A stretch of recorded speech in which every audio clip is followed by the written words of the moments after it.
Olá, sexto ano, tudo bem? Sou o professor Rodrigo Gomes e vamos para a nossa aula número 6 sobre os persas, tá? E falamos já dos hebreus, dos fenícios, tá? E agora a gente vai falar dos persas, uma civilização, um povo, um império muito importante, tá? No Oriente, que conquistou uma grande área, indo até o Egito, até a África, uma Macedônia. Então, um império muito importante. Mas onde se localizavam? Que região eles eram abrangentes? Os persas chegaram à região do atual Irã por volta de 2000 a.C. Essa região foi ocupada por grupos de pastores e agricultores, oriundos do sul da atual Rússia. Então, eles vieram de lá. Olha, a gente pode perceber ali a região que localizava eles, principalmente, que é na Pérsia, e aí a sua expansão do seu território, tá? Do seu império. Era um império muito importante. Esse império, todos os impérios que nós já vimos, vão ser de suma importância porque eles vão trazer resquícios para a nossa cultura, né? Principalmente para a nossa religião. A atividade. Eles praticavam pastoreio, desenvolveram o cultivo de cereais, frutas e hortaliças. Um detalhe importante é que nessa região eles sabiam manusear o ferro, o aço. Então, ajudava isso eles nas conquistas do território, né? Eles eram guerreiros, eles praticavam bem a agricultura, tá? O cultivo de cereais, de fruta e hortaliça. Então, eles conseguiam sobreviver e expandir tudo que produziam, tá? A vitória de Ciro sobre os medos. Os medos, que era outro povo de origem ariana, que se fixaram ao norte do Planalto do Irã, enquanto os persas ao sudeste, próximo ao Golfo Pérsico. O império começou quando o rei Ciro organizou o exército e venceu os medos, em 548 a.C., conquistando a região da Ásia Menor e da Mesopotâmia. Então, a gente volta aqui no mapa, a região da Ásia Menor, né, que é a parte da Mesopotâmia, aí, a terra entre rios, lembra? Até a Macedônia, aqui na sua esquerda, né? E também a parte do Egito, tá? Então, o rei Ciro foi um dos grandes conquistadores persas, tá? Ele vence os medos, que é um povo de origem ariana, tá? Então, ele vence esse povo e conquista eles. Ah, mas eles vão destruir nessas batalhas, nessas conquistas, eles não destroem. Eles vão, eles fazem daquele povo um anexo para a sua cultura, ou eles trabalham juntos, tá? Os que são rebeldes, lógico, vão virar ou escravos ou eles morrem de alguma maneira. Então, eles utilizam a mão de obra dessas pessoas e utilizam o conhecimento que eles já têm sobre determinada região. Então, o que é importante aí? É a vitória do rei Ciro, tá? Sobre os medos. Então, aí, a partir daí, vai se consolidar, tá? O império, um grande império persa, tá? Desde a Ásia Menor até a Mesopotâmia. Então, já sai um pouquinho do Oriente até próximo da Europa. Tá? E aí, uma imagem do busto de Ciro, ele morre em combate em 529 a.C. e foi sucedido pelo filho Cambises, que com um grande exército conquistou o Egito em 525 a.C., na Batalha de Pelúcia. Então, muito importante que o Cambises não vai ter a mesma reputação do pai. Ele não vai ser considerado um grande conquistador, um grande rei, como foi o pai dele. Tá? Ciro foi lembrado como um grande homem por sua generosidade para com seus inimigos. Cambises já foi lembrado como tirano, né? de temperamento explosivo, não perdoava ninguém, era mandão mesmo, tá? Então Ciro dominava mais, conquistava mais, sabia conversar, tá? Com os seus inimigos, com aquele povo que está sendo subordinado, que está sendo dominado por eles. E aí vem, após a morte de Cambises, o Dário I. Ele assume o trono da Pérsia, tá?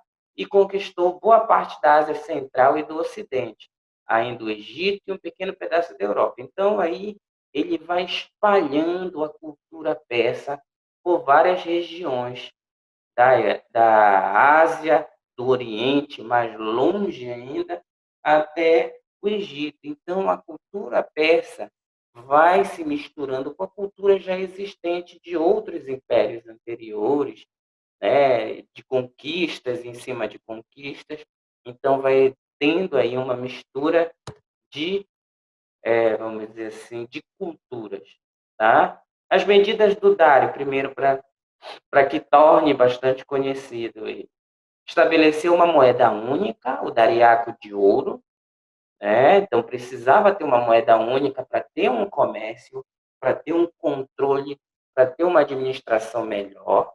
Para facilitar a circulação de informações e comércio, Dário construiu estradas em todo o império. Então, ele vai dominando, ele sabe o que vai passar, ele sabe o que vai entrar, então ele vai dominar o comércio. Ele tem aí a moeda dele, o Império Persa vai passar a ter essa moeda, era moedas de ouro, de prata ou algum metal raro, né, que valia muito.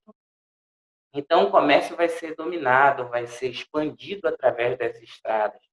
Ele dividiu o Império Persa em 20 províncias denominadas satrápias, para melhor governar. Tá? Estas governadas pelos satrapas, homens de confiança do rei. Mas ele não confiava muito em todo mundo, não. Tá? Então, ele sempre desconfiava, mas ele sempre pedia informações sobre tudo o que estava acontecendo.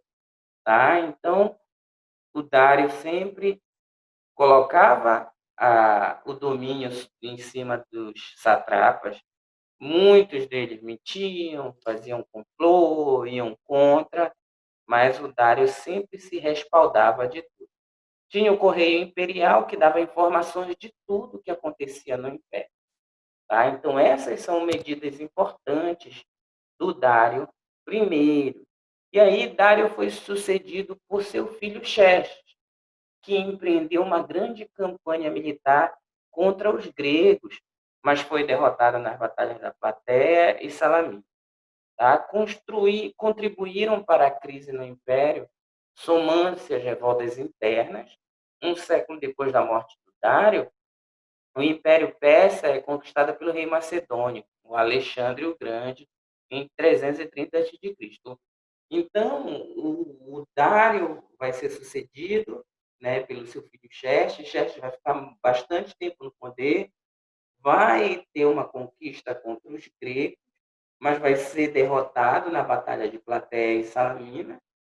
Tá? Então, Xerxes, os persas vão ser derrotados aí, e aí o império já está passando por crise, por conflitos internos, né, de administração, dos satrapas, e depois de um século da morte do Dário, o Império Persa é conquistado pelo rei macedônio Alexandre o Grande, em 330 a.C. E aí, o que fica desse legado, do legado dos persas? A religião foi muito importante, né? A religião fala mais da luta do escuro e da luz, do bem e do mal, das luzes, da sombra, das trevas, que eram difundidas pelo profeta Zoroastro, ou Zaratustra, tá? Acreditavam na imortalidade da alma, na ressurreição dos mortos e no juízo final. Isso aí é um pouquinho conhecido da gente, né? Na ressurreição, no juízo final, na imortalidade da alma, de ir para um lugar melhor. E alguns estudiosos, tendo em vista isso, afirmam que o zoroastrismo influenciou outras religiões monoteístas da região, como o cristianismo e o judaísmo. Na Pérsia, não existia templo ou cultos. Essa concepção religiosa se transformou em importante fator de controle político e social por parte de reis e da aristocracia persa, dos ricos persas, né? Então, a concepção religiosa do bem e do mal, da luz e das trevas, era um importante fator de domínio, né, de justificativa dos governantes para poder dominar o povo, tá? Para poder subir e enriquecer em cima do povo, em cima da sociedade, tá? Então, os reis e os ricos persas, tá? Eles começaram a se utilizar da religião para poder avançar com seu domínio, para poder conquistar outros povos, tá? Então, esses foram os persas de Dário, de Ciro, tá? E de Xerxes. Então, foram grandes reis que influenciaram, que criaram e que conquistaram, e deixaram grandes legados na cultura, principalmente na religião, para a gente. Tá bom? Então, essa foi a nossa aula.